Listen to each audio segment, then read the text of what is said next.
Hello, my name is Simon and welcome to the Retro News Roundup. To start this episode, community modder Mr. L314 restored an official Super Mario Kart track editor used by Nintendo to create the original Super Nintendo game. Full details can be found on his Twitter account, linked to in the description below. Next, the entire history of JRPGs was released by Bitmap Books. It includes reviews of over 600 games in the genre and will set you back £35. The Switch got a healthy diet of retro last month, including the usual arcade archive titles, namely Pirate Pete, Cycross and Shingen Samurai Fighter.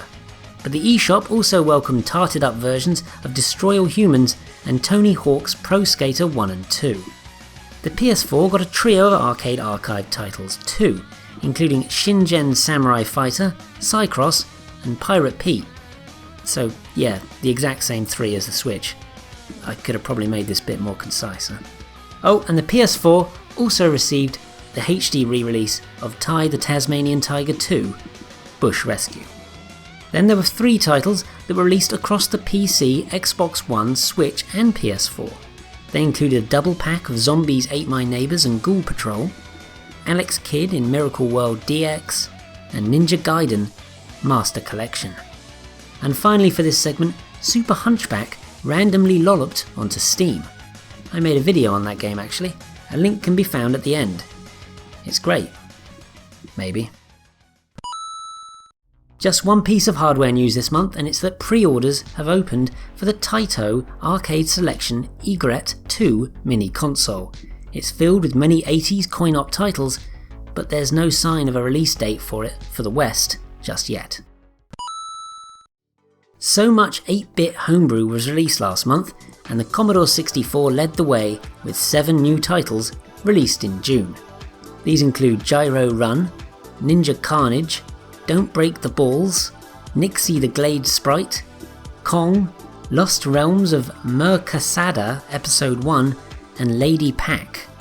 Following close behind is a ZX Spectrum with 5 releases: Popeye, Inding of BaasIc, Super Hair, Arcane, and Travel Through Time Volume 1, Northern Lights. Don't forget the MSX as well. The dev scene certainly didn't, with 2 games in the form of Pyramid Warp Plus and Dev Will 2 arriving on the system.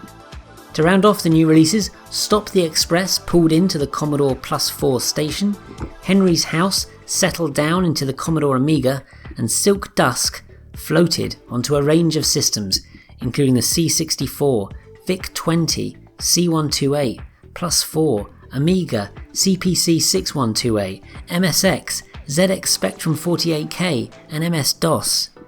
Yeah, that's a lot. And finally for this section, a Kickstarter was launched for Game Boy title Skeller Boy. First for this segment is that development for Waron for the Commodore 64 was finally completed. Only took them 34 years. You can find a playable build by clicking the relevant link in this video's description. Second is that a complete version of Dark Angel for the Amiga has been released online and is now easy to download for all. 2 English language fan translations were completed last month, one for Shin Megami Tensei on the Game Boy Advance and the other for the PC-98's Starfire. That's all for this episode then, but thanks so much for watching. Your support is hugely appreciated. A playlist of all the retro wave tunes played in the background can be found right here, as well as that Hunchback video I mentioned, that you should definitely watch. Go on. In any case, please don't forget to like, comment, share, subscribe, and please do stay safe.